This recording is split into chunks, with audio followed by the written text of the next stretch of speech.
Mon histoire avec ClassCode, elle a commencé il y a déjà plusieurs années. La Ligue de l'enseignement était là au départ de ClassCode. On a vraiment envie de pouvoir s'investir encore plus. Là, il y a un sacré enjeu.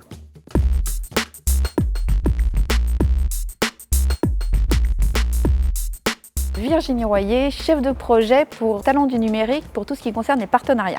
Karen Andreu, je suis responsable du pôle numérique au niveau national de la Ligue de l'enseignement. Je suis le trésorier d'une association d'éducation populaire, le CRL10, qui gère en délégation de service public 4 centres Paris-Anime. Lucie Jagu, je suis la coordinatrice du programme Les Intrépides de la Tech au national et je suis chargée aussi d'une partie des actions de coordination et de diffusion de l'association ClassCode.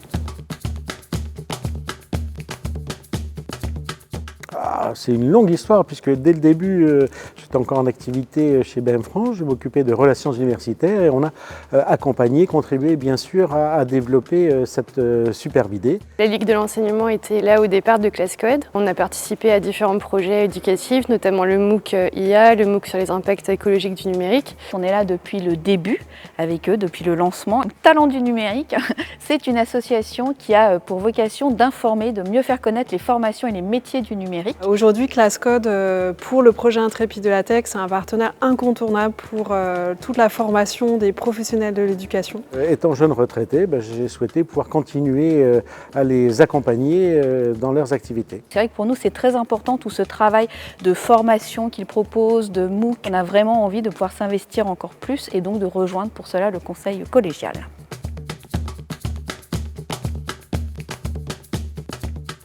On a l'éducation, on va dire, aux sciences informatiques, la programmation, également l'éducation à savoir se servir des outils numériques. Soutenir les potentialités émancipatrices en termes de collaboration, de créativité ou d'engagement citoyen.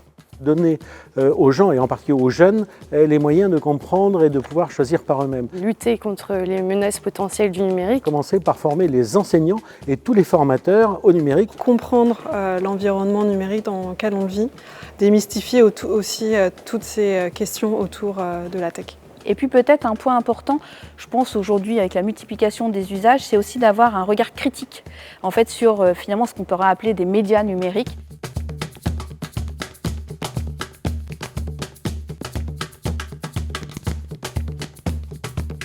Il y a d'abord un défi d'attractivité. On sait qu'on a une grande pénurie de talents, de compétences pour nos métiers. Nos entreprises peinent à recruter. Faire comprendre ce qu'est le numérique, aussi le sens que le numérique peut donner au monde, avec l'enjeu évidemment aussi du nombre de femmes qui rejoignent nos formations, nos métiers. Ça, c'était quelque chose de très important aussi, cette mixité. Continuer à accompagner et à former les acteurs éducatifs et les familles, en prenant en compte notamment les parents. De rendre accessible le numérique, qu'il n'y ait plus cette fracture numérique, parce que ça passe d'abord par l'absence de compréhension, l'absence de maîtrise des outils qui ne sont que des outils, ce n'est pas une fin en soi. On a un vrai enjeu social, sociétal, d'avoir des citoyens, des gens qui soient capables en fait, d'utiliser toutes ces ressources numériques à bon escient. Et aussi à associer en synergie les écoles, les collectivités pour que ça ait un sens sur un territoire. Accompagner tous les professionnels de l'éducation pour qu'ils puissent découvrir que c'est pas si compliqué que ça de mener des activités autour du numérique en classe, mais aussi en périscolaire ou dans des tiers-lieux ou dans des bibliothèques, pour que le numérique soit et l'éducation numérique devienne un sujet beaucoup plus souple. Indispensable. Collaborer, c'est vraiment important, le sens du collectif. Et éducation.